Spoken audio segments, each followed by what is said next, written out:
A new study in the Journal of the American Association finds ninth graders who use electronic cigarettes are 4 times as likely to smoke cigarettes, cigars, and hookahs as teens who don't try the battery-powered devices.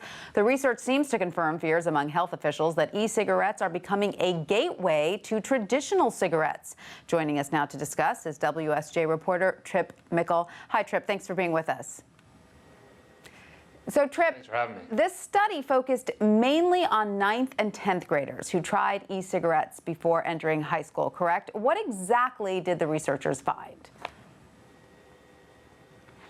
The researchers actually determined or found a pool of 9th graders who had used e-cigarettes really before entering 9th grade, and then they tracked that pool compared to a larger group of 9th graders who had not tried e-cigarettes, and tried to compare what that pool did, those who had used e-cigarettes compared to their peers who hadn't used e-cigarettes, in terms of trying actual smokable tobacco products like hookahs, cigarettes, and cigars. So those numbers, though, are pretty convincing. Can researchers make the conclusion that e-cigarettes led to smoking here, or they can't quite go that far?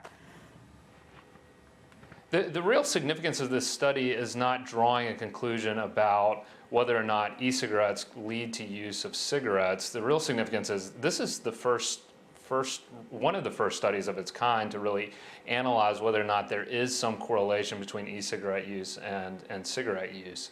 The researchers who led the study said they couldn't determine why e-cigarette use led to cigarette use and cigar use and hookah use, but they did feel like there was some correlation between using nicotine and then feeling, among 9th graders, and then feeling compelled to try other nicotine-related products. So they felt like the indication here is that it is an introductory type product, e-cigarettes are.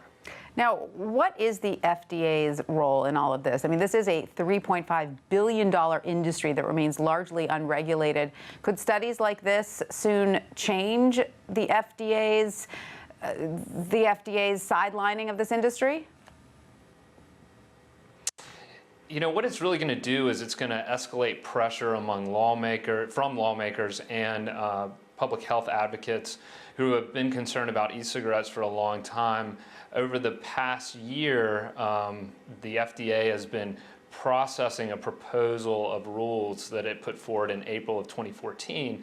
And there's really been a great deal of pent-up demand for the FDA to go ahead and move forward and take ownership of this industry and really begin to regulate it. They haven't done that yet. And in the meantime, we've seen not only this study, but other studies indicate that more teens are using e-cigarettes. So this is only going to add to that heightened concern among those groups that the FDA really needs to take action and get involved here. Right. The use of e-cigarettes, correct me if I'm wrong, has tripled among teenagers in 2014. Is that correct? That's correct. That's correct. And when that study came out in April, that's when we really saw public health groups and anti-tobacco groups like the Campaign for Tobacco-Free Kids come out and really publicly take the FDA to task and say, look, you've got to quit waiting on this. You really need to take action and really need to rein in and regulate this industry. Now, this would also seem to be bad news for the vaping industry. It champions e-cigarettes as a path to quitting smoking for adults, correct? But studies like this don't really seem to help their cause. No, and they're already concerned about what these pending FDA rules really mean for them. There's been speculation among people who have put forward FDA approval processes in the past, which is what the FDA is looking at. They would require e-cigarette manufacturers and liquid nicotine manufacturers to put their products forward for FDA approval.